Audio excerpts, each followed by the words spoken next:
앞서서도 이제 재개발 그리고 재건축과 관련해서 사업 속도가 굉장히 붙을 것이다라는 이야기를 좀 전해드렸습니다. 앞으로 어떤 식으로 사업이 또 진행이 되는지 그리고 어떻게 수혜를 누릴 수 있는지 많은 분들께서 관심도 갖고 계실 텐데요. 이 부분 이분과 함께 자세히 한번 알아가 보도록 하겠습니다. 강남 부동산 투자 길잡이로 굉장히 유명하신 분이시지요. 우리지테크 부동산 연구소의 박영신 소장 모셨습니다. 어서 오십시오, 소장님. 네, 안녕하세요. 지난해 발표됐던 이제 재개발, 재건축, 특히 이제 서울시 같은 경우 이제 공급량을 확대하기 위해서 오세훈 시장이 발표됐던 내용 중에서 이제 규제책들을 완화한다라는 내용이 들어가 있었죠. 지난 5월부터로 기억을 하고 있는데요. 그렇기 때문에 실제적으로 재개발, 재건축을 하기 위해서 준비됐던 부분들 걸림돌이 워낙 많았기 때문에 뭐 신규 신청 건수도 거의 없었고요. 재개발세 관련된 또 특히 재건축 관련된 내용들은 신청 허가권 자체가 아예 없었던 시점입니다. 그렇기 때문에 당연히 거의 뭐 한 8년 정도 그렇게 시간이 흘러왔다라고 생각이 들고요. 그런 것들이 누적 공급량들이 이제 떨어지기 시작하면서 실제적으로 이제 서울시에서 집이 필요한 사람들의 입장에서 봤을 때는 높은 가격을 제시하면서 높은 가격을 부담하지 않으면 실제로 내 거를 만들거나 임대를 들어갈 수가 없는 상황이 됐죠. 그렇기 때문에 당연히 서울시에서도 민간 재개발을 규제를 완화해야 되겠다라는 내용들이 이제 지난해부터 나왔던 내용이고요. 지난 연말 정도에 12월 28일 날 민간 재개발 후보지, 이거는 공공개발이 아니고요. 국가 주도하는 국토교통부에서 진행하는 게 아니고 민간 재개발 후보지이기 때문에 당연히 사업 속도는 좀 빠를 겁니다. 그래서 민간 재개발 후보지를 28곳, 21곳 정도를 지정을 했다라는 내용입니다. 그 내용까지 말씀드릴 거고요. 일단 지난해 5월 달에 발표된 내용에 주거 정비 지수제라는 것들 폐지가 이미 된 거고요. 6가지의 재개발 규제 완화가 현재 이루어진 겁니다. 그렇기 때문에 당연히 집값 자극이 덜하고 열악한 주거 환경 이런 것들을 개선할 필요가 있겠죠. 당연히 재개발 규제책을 먼저 마련을 했고 실제로 2종의 7층 현재 규제 7층까지밖에 짓지 못한 1중 1번 주거지역도 현재 규제를 완화해 사업성을 높인다. 25층까지도 올릴 수 있으며 그렇기 때문에 이런 지역들 25개 이상 구역을 발굴을 하고 또 2025년도까지 재개발 13만 가구, 그다음에 현재 재건축 같은 경우 한 11만 가구 정도 예상을 하는 그렇기 때문에 당연히 24만 가구 정도로 주택을 공급을 시작을 하겠다. 그렇기 때문에 당연히 공급이 어느 정도 시그널들이 이제 시장에 풀리게 되면 당연히 서울 지역의 집값도 조금 안정세를 찾을 수 있다라고 보여지고요. 말씀드린 대로 이제 신속통합 기획을 통해서 현재 기본계획 변경이 이제 지난 9월 23일에 이미 끝난 겁니다. 그래서 6가지의 이제 제도 개선을 마련을 했다라는 내용이고요. 그리고 12월 28일 발표된 내용은 신속통합 기획을 통해서 민간 재개발 후보지 21곳을 선정을 했다라는 내용입니다. 근데 주목해야 될 부분은 도시 재생 지역도 4곳이 들어가 있습니다. 그러니까 실제적으로 개발 방식이라든가 개발의 어떤 그 주체 자체가 다르기 때문에 중복적으로 현재 어떤 그 지역적인 후보지를 정하지는 못하거든요. 그렇지만 도시 재생 지역도 들어가 있다. 워낙 열악하기 때문에 도저히 이제는 더 이상 이제 시간을 끌 수가 없는 상황이 됐다는 얘기입니다. 그래서 주민 접수를 보통 100곳 정도를 받았는데요.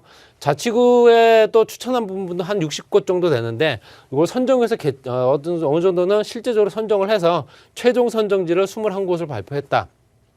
창신이라든가 숭인동, 도시 재생 지역도 4곳이 포함돼서 노후와 슬럼화된 주거 환경을 개선하겠다는 얘기고요. 신속통합 기획을 통해서 6대 재개발 규제 완화책의 첫 적용 사례다라는 내용입니다. 그래서 이제 계획적으로 봤을 때는 정비기업 수리익을 내년 초, 이거 올해죠. 올해부터 해서 2023년도 내년부터 정비구역을 순차로 지정을 하고 2만 5천 호를 현재 주택 공급을 하겠다라는 내용이 들어가 있습니다. 그래서 제가 지난해 한번 서울시에 관련된 재개발 규제 완화책을 말씀드렸을 때 구역 지정하는 데만 5년이 걸렸던 걸 2년으로 단축하겠다는 내용이 들어가 있습니다. 그래서 신속통합 기획은 말 그대로 시간을 그만큼 빠르게 진행시키면서 빠른 공급량을 현재 표출시키겠다는 내용이 들어가 있기 때문에 조금 기대가 되는 상황이다라고 말씀드리고 싶고요. 보통 이제 2015년도부터 박원순 시장이 재임기 때까지 봤을 때는 2015년도부터 해서 봤을 때 한 8년 동안 신규 지정 건수가 없는 재개발 신규 지정 건수가 0건입니다. 그러니까 재개발을 해야 될 지역들이 워낙 많은데도 불구하고 손을 전혀 대지 않고 근데 도시재생이라든가 이런 쪽으로 해서 소규모 정비 사업 쪽으로만 이제 가다 보니 그 가닥이 충분하게 잡히지 않았던 것들이고요.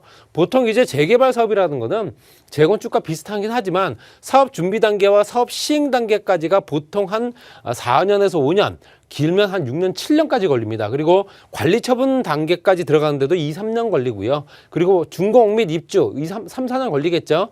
이걸 따지게 되면 거의 10년 이상 된다라고 보시면 될 것 같습니다. 그래서 우리가 알고 있는 뉴타운 사업, 2002년도, 2003년도에 노무현 정부 때 시작됐던 뉴타운 사업 등 같은 경우도 시범 단지가 현재 실제로 은평 뉴타운 기름부터 왕십리 뉴타운이었으면 지금 성공한 단지라고 이제 불려지고 있는 지역인데, 보통 이제 은평 뉴타운이 총 9년 정도가 걸렸고요. 좀 빠르게 진행됐던 것은 사실입니다. 그리고 입주까지 봤을 때 기름 뉴타운이 총 15년이 걸렸습니다. 그리고 왕십리 뉴타운이 12년. 이런 것들은 실제로 기간을 단축할 수 있는 것들은 최대로 단축을 하자는 거죠. 각 부처별로 해서 한꺼번에 정리를 해서 어느 부처를 따로따로 현재 심의를 할 게 아니고 한꺼번에 심의를 하자, 그 내용입니다. 그래서 도시계획부터 환경정비부터 해서 여러 가지가 어떤 부처들이 있기 때문에 그런 것들을 한꺼번에 정비를 하게 되면 시간적으로 단축이 되고 사업 준비 단계부터 시행 단계까지 시간을 현재 실제적으로 한 2년 이내에 끝내게 되면 당연히 관리 처분까지도 끝내는 부분은 또 앞으로 입주할 수 있는 시기가 빠르게 진행되기 때문에 그만큼 기대 심리가 더욱더 커질 수 있다는 얘기고요. 지금 발표된 내용의 21곳은 이제 지도상으로 보시게 되면 8년 만에 서울 재개발 이렇게 얘기가 될 수 있습니다. 당연히 1번부터 19번까지가 실제적으로 제가 지난 시간에 한번 말씀드렸던 것 같은데, 서남 지역하고 서북 지역, 서남권하고 동북권 지역이 워낙 또 많았다는 말씀드렸는데 그 지역으로 현재 집중된 걸 보실 수 있습니다. 그래서 현재 21곳 중에서도 말씀드린 대로 현재 1번부터 19번까지는 대부분 다 그 지역에 포진하고 있다는 얘기고요. 창신이라든가 숭인, 구로동, 그다음에 동작, 상도, 그다음에 관악, 신림 7구역 같은 경우는 도시 재생 지역입니다. 이 지역은 도시 재생 지역인데 실제로 후보지로 선정을 했다라는 얘기이기 때문에 그만큼 이 지역의 개발이 앞으로도 조금 더 빠르게 진행될 수밖에 없다라는 얘기고요.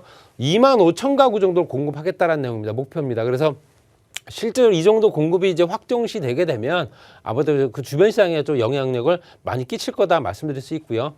제가 지난해 보여드렸던 자료입니다. 보시게 되면 현재 서울 지역에서 노후 불량에서 주거 환경 개선이 반드시 필요한 지역이 어디냐라고 했을 때 서남권에 89개가 있고요. 동북권에 133개 곳이 있습니다. 이 지역들은 대부분 다 도심 재생이라든가 재건축이라든가 뉴타운 사업으로 지정됐다가 지정이 다 해제되거나 취소가 되거나 직권으로 말소된 지역이거든요. 그런 지역들이 노후화되고 슬럼화되고 방치된 폐가들이 워낙 많은 지역이다 보니까 실제로 지정되다 보니까 그제 거주하지 않고 방치되고 현재 폐가 수준으로 현재 있는 지역, 굉장히 범죄라든가 이런 것들이 온상이 될 수 있기 때문에 이런 지역들이 대부분 다 54% 정도 됩니다. 그런 부분은 현재 먼저 손을 댔다라는 게 현재 예견됐던 부분이다 이렇게 말씀드릴 수 있고요. 개발이 되게 되면 반드시 투기 방지책도 같이 따라주죠. 당연히 후보지로 선정된 구역 을 어떻게 투기 방지책을 마련을 했느냐. 신속 통합 기획을 적용한 건 맞는데요. 2022년도 올해 초부터 정비계 수립하고 23년 내년부터 순차적으로 구역을 지정되는데, 그러면 이 지역은 대부분 이제 다가구라든가 단독주택들이 밀집되어 있는 지역일 수밖에 없죠.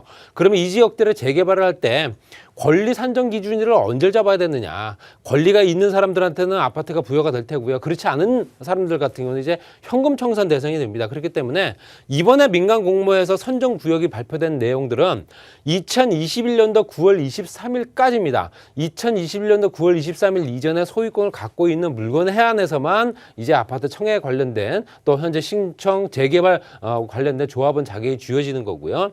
미선정 구역 같은 경우 현재 이 민간 공모를 한 부분에서 100곳 정도에서 21곳만 지정됐기 때문에 아직 추가로 지정될 지역들이 많단 말입니다. 그런 지역들 같은 경우는 이제 올해 2월 28일까지 기준을 잡으시면 될 것 같고요. 갭투자 방지를 위해서 토지거래 허가구역은 이미 21곳은 다 지정이 됐습니다. 벌써 현재 12월 28일 됐고요. 또 미선정 구역 같은 경우도 1월 중으로 토지거래 허가구역이 되게 되면 분양권 없는 건축행위, 신축, 증축, 개축 자체가 안 되는 거죠. 그래서 지분 쪼개기 방지하기 위한 어떤 건축허가 제한, 거기에 말씀드린 대로 현재 건축허가는 이번 달부터 해서 지분이 늘어나는 행위에 대해서 지분 쪼개기, 지분 투자를 못하게끔 막겠다, 이런 내용이 들어가 있고요.